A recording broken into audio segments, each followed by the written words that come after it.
Այսօր լրատվամիջոցները կանգնած են փոխակերպման եզրին։ Երևանում կազմակերպված մեդիա ոլորտի զարգացման մարտահրավերները եւ դրանց դիմակայելու հնարավորությունները խորագրով ֆորումի ժամանակ ոլորտի առաջատար մասնագետները բարձրաձայնում էին մեդիայի երբեմն չերևացող, բայց խորքային խնդիրների մասին։ Խոսքի ազատության պաշտպանության կոմիտեի նախագահ Աշոտ Մելիքյանը հայտնել է, որ այս տարվա առաջին եռամսյակում լրագրողների նկատմամբ ճնշումների եւ ֆիզիկական բռնության դեպքերն ավելացել են։ Չնայած կարծիքներ կան, որ խոսքի ազատությունը մեդիադաշտում բերել է ամենաթողության եւ տարբեր լրատվամիջոցներ ու հասարակական դեմքեր, օգտագործելով իրենց ձեռքի տակ եղած բոլոր լծակները, հաճախ անցնում են բոլոր սահմաններն ու զրպարտություն, վիրավորանք պարունակող կոնտենտ հրապարակում մեդիահարթակում։ Մելիքյանը նշել է. Խոսքի ազատության դեմ խոսացողները աշխատում են թացտ ու չորը խառնել, ասել բա խոսքի ազատությունը էս չի, իր այս բոլոր դրսևորումներով, վիրավորանք, զրպարտություն, ապատեղեկատվություն եւ այլն,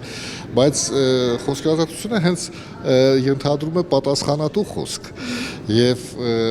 մտքերի ազատ արտահայտումը ամենևին էլ պարտադիր չի, որ հայհոյախոսությամբ լինի եւ այլն եւ այլն։ Կառավարությունը մեդիաընկերությունների հետ համատեղ երկար ժամանակ է աշխատում են ոլորտի օրենսդրական դաշտը բարելավելու ուղղությամբ։ Նոր օրենսդրական կարգավորումներ մշակելու ընթացքում լինում են դեպքեր, երբ եւ կառավարության եւ մեդիա ներկայացուցիչների միջև գաղափարական հակադրություն է լինում։ Մելիքյանը մանրամասնում է. Կան հարցեր, թե որն է լրատվամիջոց, ինչը համարենք լրատվամիջոց տեխնոլոգիաների զարգացման այսօրվա պարագայում եւ ում ոչ, ով է լրագրող, ով ոչ եւ այլն եւ այլն, այսինքն հասկացություններ, որոնք իսկապես քննարկման եւ ընդհանուր հայտարարի գալու անհրաժեշտություն ունեն եւ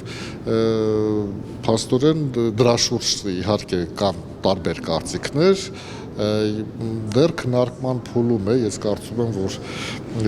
այսպես թե այնպես մենք գտնենք օպտիմալ տարբերակները։ Խոսքի ազատության պաշտպանության կոմիտեի ծրագրի իրավաբան Դավիթ Ասատրյանն էլ խոսել է ընդդեմ լրագրողների եւ լրատվամիջոցների դատական հայցերից։ Թվերը ուսումնասիրելով տեսնում ենք, որ արդեն իսկ գործերի քանակը անցել է 2024 թվականին 40-ը, որոնք հարուցվել են 2024 թվականին, եւ այդ դատական գործերի քանակությունը ավելացել է 2022 թվականից, 22 թվականից 23 եւ 24, անընդհատ բարձրացում է տեղի ունեցել դատական գործերի քանակին, բայց դա շատ մեծ բարձրացում չէ, ընդամենը 10-ով է բարձրացվել ամբողջությամբ։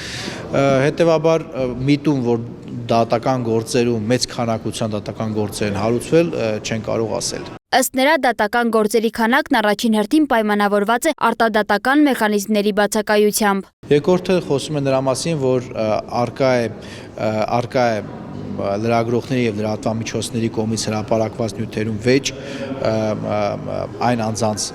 նկատմամբ, ովքեր այդ հոդվածների կամ նյութերի հասցեատերն են, եւ այդ դատական գործերի նաեւ արկայությունը խոսում է, որ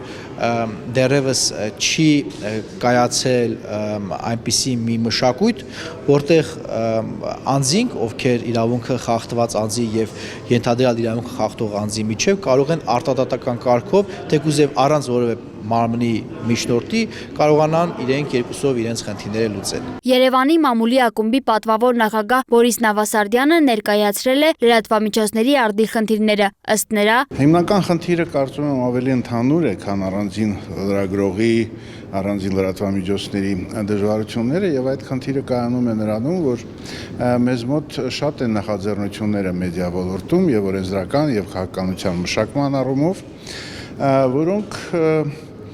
ասենք մեկ գերատեսչություն կամ մեկ պատգամավոր կարող է առաջ քաշել, առանց նախապես քննարկելու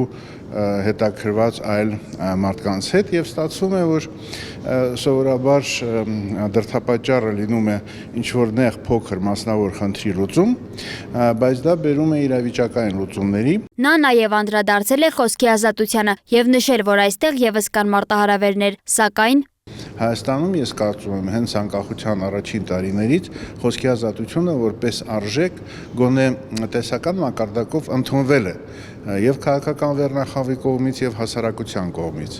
Եղել են իհարկե փուլեր, երբ կապված քաղաքական նեղ շահերից իշխանությունները դիմել են սահմանափակումների, ճնշումների լրագրողների նկատմամբ, բայց ընդհանրապես ասել, որ Հայաստանում խոսքի ազատությունը եւ լրագրողների իրավունքները մշտապես բացառապես գտնվել են այս ճնշման տակ եւ հարցակումների ներքո, սխալ կլինի։ Մեդիա ոլորտի մարտահրավերները չեն սահմանափակվում միայն տեխնիկական կամ իրավական խնդիրներով, դրանք կապված են նաև հանրային վստահության, մասնագիտական պատասխանատվության եւ փոխադարձ հարգանքի մշակույթի հետ։ Անկախ իրավիճակից լրագրողի աշխատանքը մնում է հասարակության տեղեկացվածության հիմքում, իսկ դրա պաշտպանությունը ժողովրդավարական գործընթացի կարևոր տարր։ Լուծումները պետք է կառուցվեն երկխոսության, գործակցության եւ մասնագիտական չափանիշների պահպանման շուրջ։ Միայն այդպես հնարավոր կլինի ստեղծել կայուն, վստահելի եւ ազատ մեդիա միջավայր։ Սոնա Գիշյան, Տիգրան Ղազարյան, Free News, Ազատ լուրեր։